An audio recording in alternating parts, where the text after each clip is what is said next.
শংকৰদেৱৰ জন্ম। শংকৰদেৱৰ জন্ম বৃত্তান্ত অলৌকিকতাৰে পূৰ্ণ। সেই ফালৰ পৰা তেওঁক ভগৱানৰ অৱতাৰেই বুলিব পাৰি।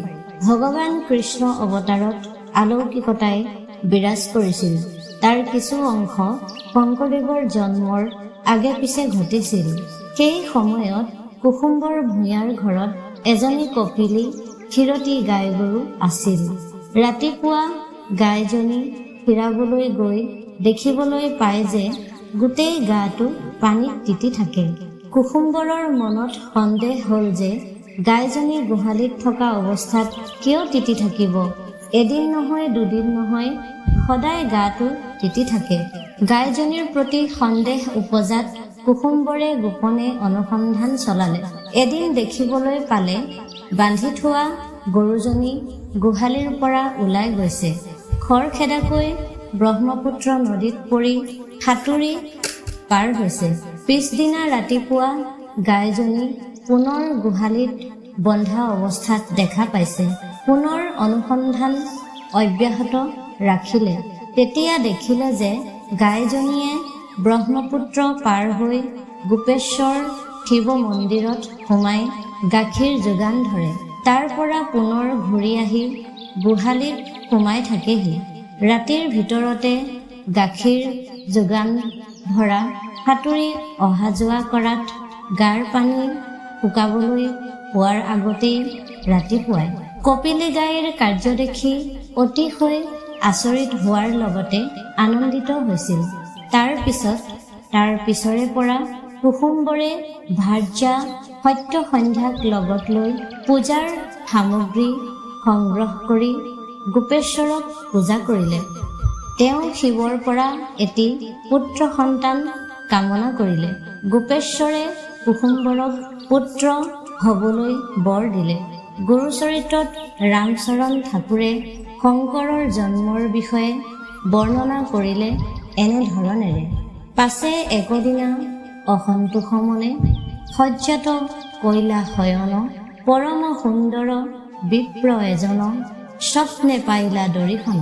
ব্ৰাহ্মণে বুলন্ত শুনিও কুসুম চিন্তা দেখো বহুতৰে কৈলোত সাৰুত্তৰ পুত্ৰ পাইবা বৰ অৰ্চা কৰা গোপেশ্বৰ। পাছে প্ৰভাৱত বিপ্ৰক মিলয়া স্বপ্নৰ কথা কহিলা উত্তম উত্তম সুস্বপ্ন বুলিয়া বিপ্ৰগণে প্ৰশংসিলা। কদপি মধ্যত নৱ দ্ৰব্যজত সম্ভাৰ লয় অশেষ। পাছে ভাৰ্যাসতে আনন্দিত মনে কিংগৰী কৈলা প্ৰৱেশ। কৰি স্নানদান পৰিধান প্ৰৱেশী দেৱী মন্দিৰ প্ৰণতি পূৰ্বক ত্ৰুটি আৰম্ভিলা চিত্তক কৰি অস্থিৰ। সেহি মন্দিৰত ধৌত বস্ত্ৰ পিন্ধি ভূমিত কৈলা শয়ন। অৰ্ধৰাত্ৰি গৈলে ঈশ্বৰ কৃষ্ণক স্বপ্নে পাইলা দৰিখন। গৰুৰ স্কন্ধত ভৈলন্ত বেকত হৰিৰ পিত বসন। চাৰিখান হাত প্ৰকাশে সাক্ষাৎ ৰূপে মোহে ত্ৰিভুৱন। ভৈলন্ত বিস্ময় দেখি জ্যোতিৰ্ময় নাপাৰিলা চাহিবাক। কুসুম গিৰিয়ে শ্ৰুতিহত ভৈলা নুবুলান্ত একোবাক। কৃতাঞ্জলি কৰি তহিত আচয় ভূতপতি ত্ৰিনয়ন। তাহাক সম্বোধি আনন্দিত মনে বুলিলা হৰি বচন। শুনা জটাধৰ কহিও সত্তৰ কুসুমৰ আগে যায়। তাহাৰ গৃহত হৈবে অৱতাৰ কহিলোহু সমুদায়।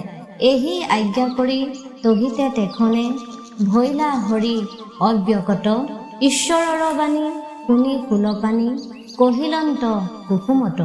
জগত আধাৰ হৈবে অৱতাৰ জানিবা তজু গৃহত। ৰুদ্ৰৰ বচন শুনি তেতিক্ষণে আনন্দ ভৈল মনত।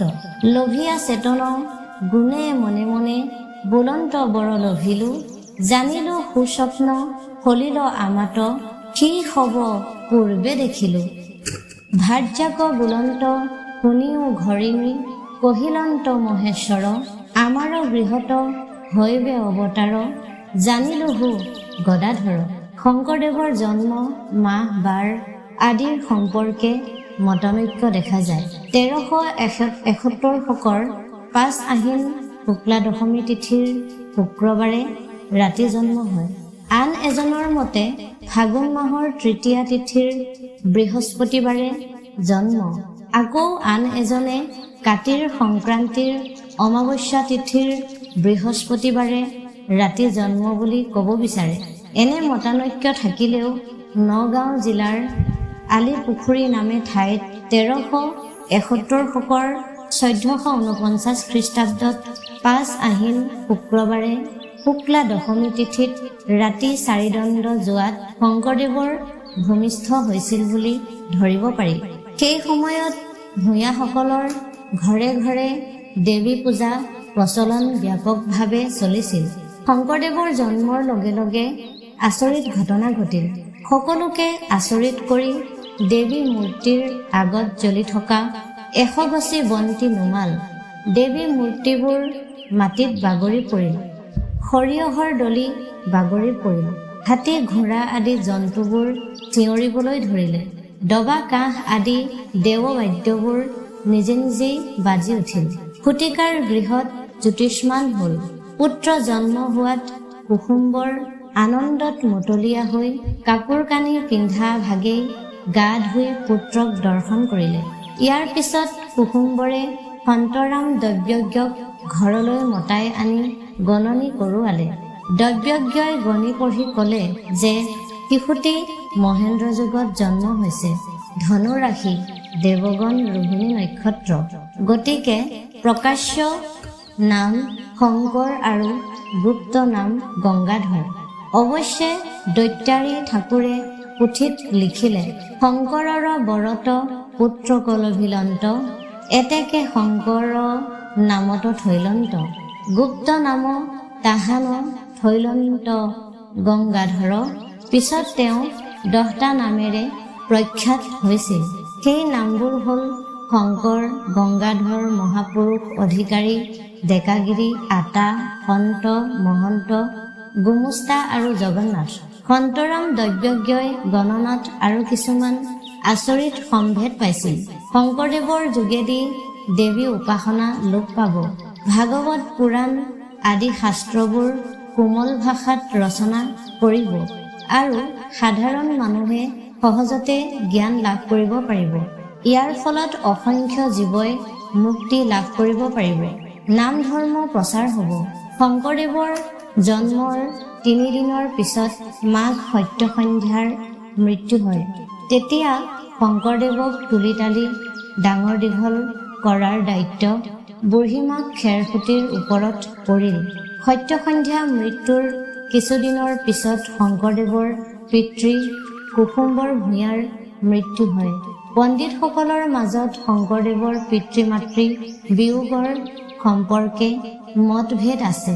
কোনো পণ্ডিতৰ মতে শংকৰদেৱ বিয়া কৰোৱাৰ পিছত সত্য সন্ধ্যা আৰু কুসুম্বৰৰ মৃত্যু হয় বুলি কয় যদিও গ্ৰহণযোগ্য নহয়। কাৰণ শংকৰদেৱক ডাঙৰ দীঘল কৰাত মাক বাপেকৰ অৰিহণা পোৱা নাযায়, বুঢ়ীমাকৰহে পোৱা যায়। শংকৰদেৱৰ জন্মৰ পিছত আলৌকিকতাৰ বিষয়ে আৰু অনেক তথ্য পোৱা যায়। শংকৰ নৱপশুতা বালক হৈ থাকোঁতে নিজৰ পেহীয়েক এগৰাকীয়ে অসুচি গাৰে কোলাত লোৱাৰ পিছত জ্ঞান হেৰুৱাই বিমূৰ্ছিত হৈ পৰি গৈছিল। পিছত বালক শংকৰক আঁতৰাই নিয়াত মহিলাগৰাকী সুস্থ হৈ পৰিল। এদিন শংকৰক শুৱাই থৈ বুঢ়ীমাকে ঘৰৰ কাম বন কৰি আছিল। ধাইমাক চন্দৰীয়ে কৰবাৰ পৰা আহি শংকৰ শুই থকা চাবলৈ আহিল। এনেতে এজনী প্ৰকাণ্ড চকৰি ফেটি সাপে ফণা তুলি মূৰৰ ওপৰত ছত্ৰ ধৰি আছিল। সেই দৃশ্য দেখি চন্দৰীয়ে ভয় খাই দৌৰ মাৰি গৈ বুঢ়ীমাক খেৰসুঁতীক কোৱাত তেওঁ লৰি গৈ শংকৰক সাৱটি ধৰিলে। তেতিয়া সাপটো লাহে লাহে গুচি গ'ল। আন এদিনাখন শংকৰক ঘৰৰ ভিতৰত শুৱাই থওঁতে ঘৰটো ভাগি থাকিল। সেই ঘৰ শংকৰৰ ওপৰত নপৰি আলাসতে ৰৈ থাকিল। পিছত শংকৰক উলিয়াই অনাৰ পিছতহে ঘৰটো মাটিত পৰিল। এনেবোৰ ঘটনাৰ বাবে ভগৱানৰ অংশ বোলাৰ যুক্তি দেখা পাওঁ।